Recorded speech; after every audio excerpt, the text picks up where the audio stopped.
Students, good afternoon. I am Hanish Bansal, I am your business study lecturer. तो students, आज का हमारा topic है प्रिंसिपल ऑफ मैनेजमेंट। तो स्टूडेंट्स ध्यान से सुनिएगा। प्रिंसिपल ऑफ मैनेजमेंट क्या है कि हमारे जो प्रिंसिपल के सिद्धांत क्या है कि जो हम मैनेजमेंट करते हैं उसके सिद्धांत क्या क्या बनाए गए हैं, किस तरीके से हमें मैनेजमेंट करनी चाहिए, ये सारे आ जाते हैं। आप देखो, ये आपके सामने लर्निंग ऑब्जेक्टिव्स में ये सारे टॉपिक्स हैं जो हमने पढ़ने हैं। तो स्टेप बाय स्टेप हम सारे टॉपिक क्लियर करेंगे। तो स्टूडेंट्स, सबसे पहला टॉपिक हमारा क्या है, meaning of principle of management. कहते पहला सब तो पहला मीनिंग देखो प्रिंसिपल ऑफ मैनेजमेंट का की है। A principle refer to a statement which reflect the fundamental truth about some phenomenon based on causes and effect relationship. The management principle are broad and general guidelines for decision making and behavior of a manager। ਕਹਿੰਦੇ ਜਿਹੜਾ principal ਹੁੰਦਾ ਨਾ ਉਹ ਇੱਕ ਅਜਿਹੀ statement ਹੁੰਦੀ ਹੈ ਜਿਹਦੇ ਵਿੱਚ ਇੱਕ ਫੰਡਾਮੈਂਟਲ ਟਰੁੱਥ ਹੁੰਦਾ ਹੈ। ਠੀਕ ਹੈ, ਇਹ ਕੀ ਹੈ, ਕਿਤੇ ਡਿਪੈਂਡ ਕਰਦਾ ਹੈ ਕੋਜ਼ਸ ਤੇ ਇਫੈਕਟ ਰਿਲੇਸ਼ਨਸ਼ਿਪ 'ਤੇ। ਕੋਈ ਵੀ ਘਟਨਾ ਵਾਪਰਦੀ ਹੈ, ਕੋਈ ਵੀ ਕੁਛ ਵੀ ਇਫੈਕਟ ਪੈਂਦਾ ਹੈ ਤਾਂ ਉਸ ਟਾਈਪ ਦੇ ਪ੍ਰਿੰਸੀਪਲਸ ਬਣਾਏ ਜਾਂਦੇ ਨੇ ਕਿ ਉਸ ਸਿਚੁਏਸ਼ਨ ਤੋਂ ਲੜਨ ਲਈ ਆਪਾਂ ਨੂੰ ਕਿਹੜਾ ਪ੍ਰਿੰਸੀਪਲ ਅਪਣਾਉਣਾ ਚਾਹੀਦਾ। ਤਾਂ ਉਸ ਹਿਸਾਬ ਨਾਲ ਇਹ ਪ੍ਰਿੰਸੀਪਲ ਆਫ ਮੈਨੇਜਮੈਂਟ ਆਪਾਂ ਨੂੰ ਦੱਸਦਾ। ਜਿਹੜਾ ਪ੍ਰਿੰਸੀਪਲ ਆਫ ਮੈਨੇਜਮੈਂਟ ਹੁੰਦਾ ਉਹ ਇੱਕ ਬਰੋਡ ਕੰਸੈਪਟ ਹੈ। ਇਹਦੇ ਵਿੱਚ ਗਾਈਡਲਾਈਨਸ ਦਿੱਤੀਆਂ ਹੁੰਦੀਆਂ ਨੇ ਜਿਹਦੇ ਵਿੱਚ ਆਪਾਂ ਨੇ ਉਹਦੇ ਬਿਹਾਫ 'ਤੇ ਆਪਾਂ ਨੇ ਕੀ ਲੈਣਾ ਹੁੰਦਾ, ਡਿਸੀਜ਼ਨ ਲੈਣਾ ਹੁੰਦਾ। ਉਸ ਹਿਸਾਬ ਨਾਲ ਆਪਾਂ ਨੂੰ ਮੈਨੇਜਰ ਹੁੰਦੇ ਨੇ ਉਹਨਾਂ ਨੂੰ ਉਸ ਹਿਸਾਬ ਨਾਲ ਕੀ ਕਰਨਾ ਹੁੰਦਾ, ਬਿਹੇਵ ਕਰਨਾ ਹੁੰਦਾ। ਅੱਗੇ ਦੇਖੋ students, management principle versus pure science principal. ਕਹਿੰਦੇ ਜਿਹੜਾ ਹੁਣ ਇਹ ਧਿਆਨ ਨਾਲ ਸੁਣਿਓ, ਜਿਹੜਾ ਮੈਨੇਜਮੈਂਟ ਪ੍ਰਿੰਸੀਪਲ ਹੁੰਦਾ ਬਹੁਤ ਜ਼ਿਆਦਾ ਫਲੈਕਸੀਬਲ ਹੁੰਦਾ ਕਿਉਂਕਿ ਇਹਦੇ ਵਿੱਚ ਸਿਚੁਏਸ਼ਨ ਦੇ ਹਿਸਾਬ ਨਾਲ ਚੀਜ਼ਾਂ ਚੇਂਜ ਹੁੰਦੀਆਂ ਰਹਿੰਦੀਆਂ ਨੇ। ਪਰ ਜਿਹੜਾ ਪਿਓਰ ਸਾਇੰਸ ਪ੍ਰਿੰਸੀਪਲ ਹੁੰਦਾ ਉਹ ਰਿਜਿਡ ਹੁੰਦਾ। ਰਿਜਿਡ ਦਾ ਮਤਲਬ ਕਿ ਇਹ ਨਾ ਮਤਲਬ ਚੇਂਜ ਨਹੀਂ ਹੋ ਸਕਦਾ। ਜਿਹੜਾ ਇੱਕ ਵਾਰ ਗੱਲ ਕਰਤੀ ਬਸ ਉਹੀ ਚੀਜ਼ ਦੇ ਉਹੀ ਸਿਚੁਏਸ਼ਨ ਆਏਗੀ, ਇਹ ਚੇਂਜ ਨਹੀਂ ਹੋ ਸਕਦਾ। ਇਹ ਫਲੈਕਸੀਬਲ ਹੁੰਦਾ, ਸਿਚੁਏਸ਼ਨ ਦੇ ਹਿਸਾਬ ਨਾਲ ਚੇਂਜ ਹੁੰਦਾ ਰਹਿੰਦਾ।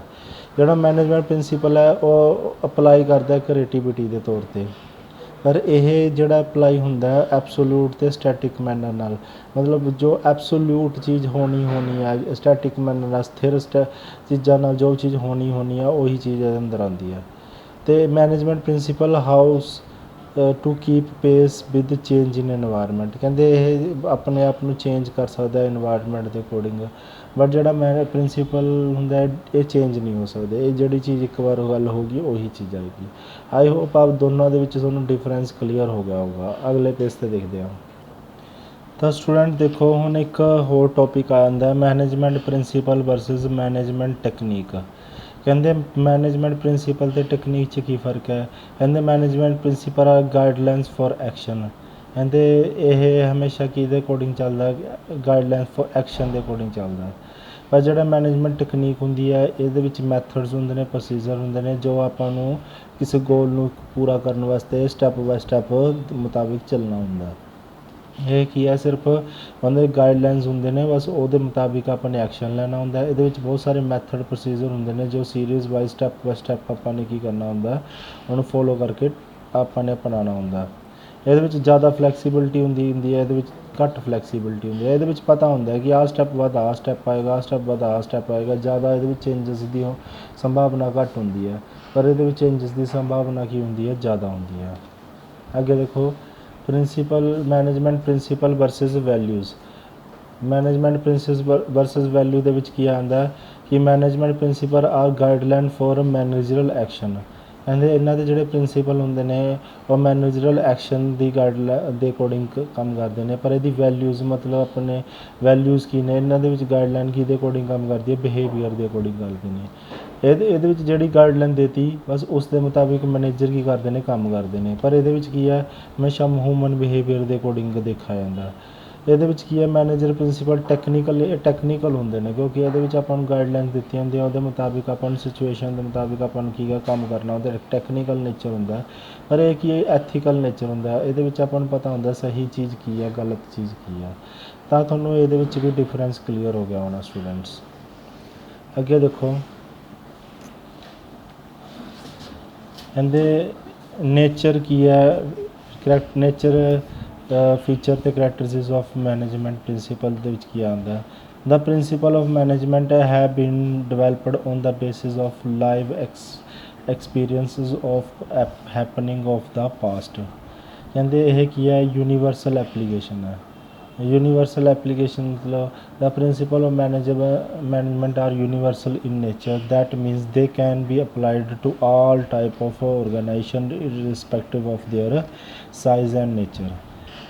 ਕਹਿੰਦੇ ਉਸ ਤੋਂ ਬਾਅਦ ਕੀ ਹੈ, business as well as non business, small as well as large, public sector as well as private sector. ਕਹਿੰਦੇ ਜਿਹੜਾ ਵੀ ਮੈਨੇਜਮੈਂਟ ਹੈ ਨਾ, ਮੈਨੇਜਮੈਂਟ ਪ੍ਰਿੰਸੀਪਲ ਹੈ, ਹਰ ਜਗ੍ਹਾ 'ਤੇ ਲੱਗੇਗਾ, ਚਾਹੇ ਉਹ ਕਿਹੜੇ ਮਰਜ਼ੀ ਸੈਕਟਰ ਦਾ ਹੋਵੇ, ਕਿਹੜੇ ਮਰਜ਼ੀ ਨੇਚਰ ਦਾ ਹੋਵੇ, ਕਿਹੜੇ ਮਰਜ਼ੀ ਸਾਈਜ਼ ਦਾ ਹੋਵੇ, ਚਾਹੇ ਉਹ ਪ੍ਰਾਈਵੇਟ ਹੋਵੇ, ਚਾਹੇ ਪਬਲਿਕ ਹੋਵੇ, ਚਾਹੇ ਸਮਾਲ ਹੋਵੇ, ਚਾਹੇ ਲਾਰਜ ਹੋਵੇ, ਕਿਸ ਟਾਈਪ ਦਾ ਵੀ ਹੋਵੇ, ਹਰ ਸੈਕਟਰ ਦੇ ਉੱਤੇ ਕੀ ਹੈ, ਇਹ ਮੈਨੇਜਮੈਂਟ ਆਫ ਪ੍ਰਿੰਸੀਪਲ ਅਪਲਾਈ ਹੁੰਦਾ ਹੈ। ਤਾਂ ਤੁਹਾਨੂੰ ਇਹ ਪੁਆਇੰਟ ਕਲੀਅਰ ਹੋ ਗਿਆ ਹੋਣਾ।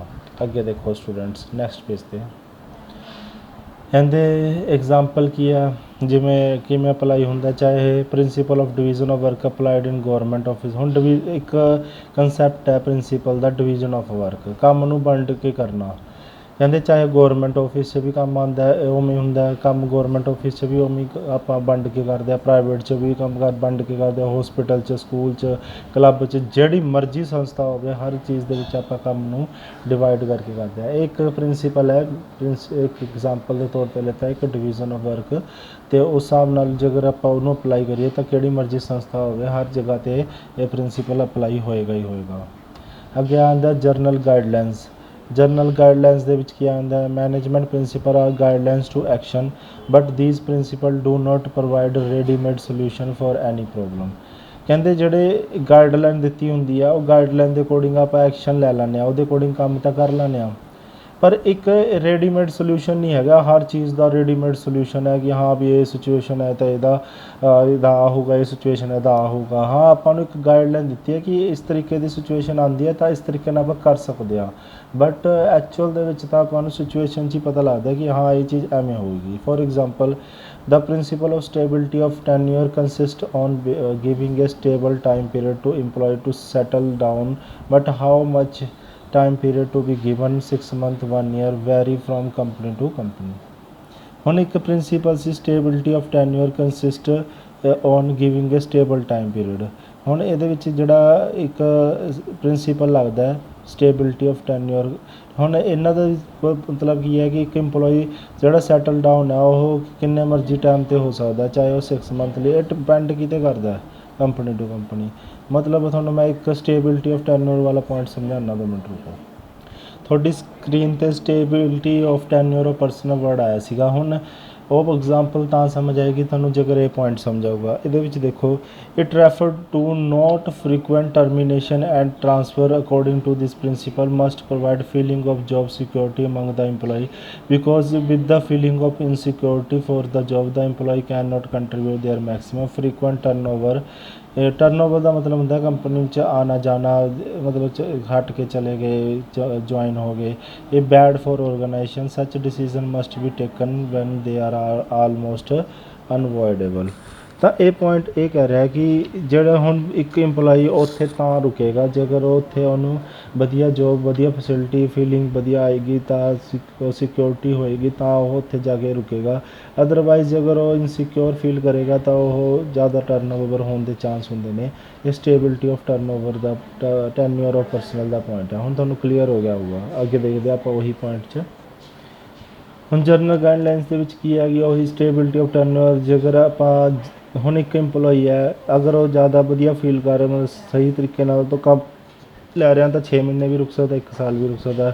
ਇਹ ਡਿਪੈਂਡ ਕਰਦਾ ਕੰਪਨੀ ਟੂ ਕੰਪਨੀ। ਜੇਕਰ ਆਪਾਂ ਸਿਚੁਏਸ਼ਨ ਆਪਾਂ ਇਸ ਤਰੀਕੇ ਨਾਲ ਸੋਲਵ ਕਰਦੇ ਰਹੀਏ ਤਾਂ ਕੰਪਨੀ ਦੇ ਜਿਹੜੇ ਇੰਪਲੋਈ ਜ਼ਿਆਦਾ ਰੁਕ ਸਕਦੇ ਨੇ। ਅਗਰ ਆਪਾਂ ਬਹੁਤ ਸਾਰੀ ਪ੍ਰੋਬਲਮ ਆ ਜਾਏਗੀ, ਇੰਪਲੋਈ ਦੇ ਬਸ ਦੀ ਗੱਲ ਨਹੀਂ ਰਹੀ, ਜਾਂ ਇਨਸਿਕਿਉਰਿਟੀ ਹੁੰਦੀ ਹੈ ਤਾਂ ਉਸ ਦੇ ਵਿੱਚ ਇੰਪਲੋਈ ਜ਼ਿਆਦਾ ਜਲਦੀ ਜਾ ਸਕਦਾ। ਤਾਂ ਆਹ ਪੁਆਇੰਟ ਜਰਨਲ ਗਾਈਡਲਾਈਨਸ ਦੇ ਵਿੱਚ ਆ ਜਾਂਦਾ ਹੈ।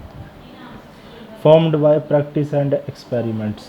ਕਹਿੰਦੇ the management principle are developed only after deep and through research work, they are not developed overnight. Proper observation and experiment are conducted before developing them. Therefore, there are evaluatory in nature. ਹੁਣ ਦੇਖੋ formed by practice and experiment. ਹੁਣ practice and experiment ਦੇ ਵਿੱਚ ਕੀ ਆ, ਕਹਿੰਦੇ ਐਵੇਂ ਨਹੀਂ ਹੈਗੇ ਜਿਹੜੇ ਪ੍ਰਿੰਸੀਪਲ ਆਪਾਂ ਬਣਾਏ ਨੇ ਰਾਤੋਂ ਰਾਤ ਹੀ ਬਣ ਗਏ।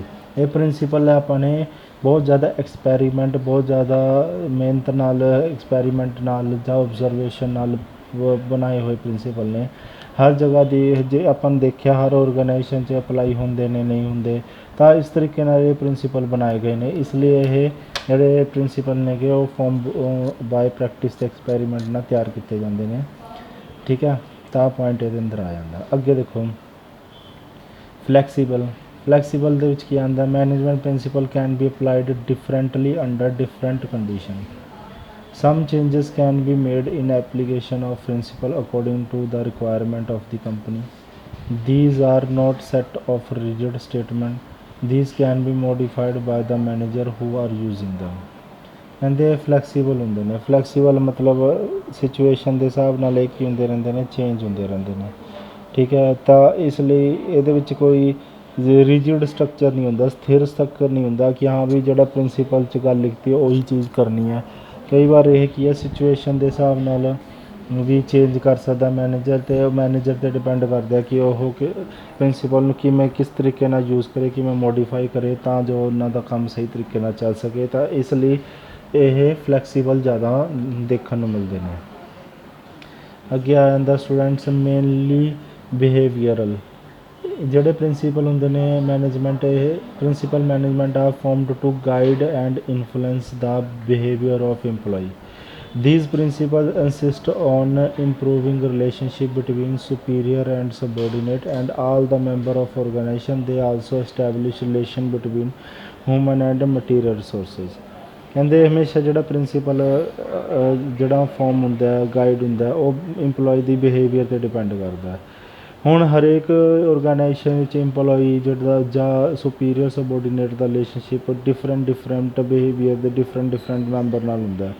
ਤਾਂ ਇਸ ਲਈ ਇਹ ਕੀ ਹੈ, ਇਹਨਾਂ ਦਾ ਜਿਹੜਾ ਰਿਲੇਸ਼ਨ ਹੋਏਗਾ ਹਿਊਮਨ ਅਤੇ ਮਟੀਰੀਅਲ ਰਿਸੋਰਸਿਸ ਨਾਲ ਮੇਨਲੀ ਬਿਹੇਵੀਅਰ ਦੇ ਉੱਤੇ ਹੀ ਡਿਪੈਂਡ ਕਰੇਗਾ। ਕਲੀਅਰ ਹੈ ਗੱਲ? ਅਤੇ ਮੇਨਲੀ ਬਿਹੇਵੀਅਰ ਦੇ ਅਕੋਰਡਿੰਗ ਹੀ ਪ੍ਰਿੰਸੀਪਲ ਅਪਲਾਈ ਕੀਤਾ ਜਾਂਦਾ। ਠੀਕ ਹੈ, ਅਤੇ ਹੁਣ ਇਹਦੇ ਵਿੱਚ ਐਗਜ਼ਾਮਪਲ ਦਿੱਤੀ ਗਈ ਹੈ ਕਿ principle of discipline improve commitment of EMPLOYE toward the organisation. Principle esprit de corps mould the behaviour of EMPLOYE towards team spirit. ਹੁਣ ਤੁਹਾਨੂੰ ਇਹ ਦੱਸਿਆ ਕਿ ਐਕਸਪਰਟ ਦੇ ਕਰੋਪ ਦਾ ਮਤਲਬ ਹੁੰਦਾ, ਇਹਦਾ ਮਤਲਬ ਹੁੰਦਾ ਕਿ ਇੱਕ ਬੰਦਾ ਇਕੱਲਾ ਕੰਮ ਨਹੀਂ ਕਰ ਸਕਦਾ ਔਰਗਨਾਈਜੇਸ਼ਨ 'ਚ, ਉਹ ਤਾਂ ਸਾਰਿਆਂ ਨੂੰ ਮਿਲ ਕੇ ਟੀਮ ਵਰਕ ਨਾਲ ਹੀ ਕੰਮ ਹੋ ਸਕਦਾ। ਠੀਕ ਹੈ, ਤਾਂ ਉਹ ਸਾਰੇ ਟੀਮ ਵਰਕ ਨੂੰ ਨਾਲ ਲੈ ਕੇ ਚੱਲਣਾ ਹੁੰਦਾ। ਤਾਂ ਇਸ ਲਈ ਹਰੇਕ ਦੇ ਬਿਹੇਵੀਅਰ ਵੀ ਚੇਂਜ ਹੁੰਦੇ ਨੇ, ਤਾਂ ਉਸ ਹਿਸਾਬ ਨਾਲ ਉਹਨਾਂ ਨੂੰ ਸੋਚਣਾ ਪੈਂਦਾ ਕਿ ਆਪਾਂ ਨੂੰ ਕੰਮ ਵੀ ਲੈਣਾ ਅਤੇ ਆਪਾਂ ਕੰਮ ਕਿਵੇਂ ਕਰਾਈਏ। ਇਸ ਤਰੀਕੇ ਨਾਲ ਮੈਨੇਜਰ ਨੂੰ ਆਪਣੀ ਰਣਨੀਤੀ ਤਿਆਰ ਕਰਨੀ ਹੁੰਦੀ ਹੈ। ਇਸ ਲਈ ਬਿਹੇਵੀਅਰ ਦੇ ਅਕੋਰਡਿੰਗ ਕੰਮ ਚੱਲਦਾ ਹੈ। ਅੱਗੇ ਆਉਂਦਾ causes and effect relationship. Causes ਅਤੇ ਇਫੈਕਟ ਰਿਲੇਸ਼ਨਸ਼ਿਪ ਦੇ ਵਿੱਚ ਕੀ ਆਉਂਦਾ, management principle are based on causes and effect. That means these principles tell us if a particular principle is applied in the situation, but might be to the effect.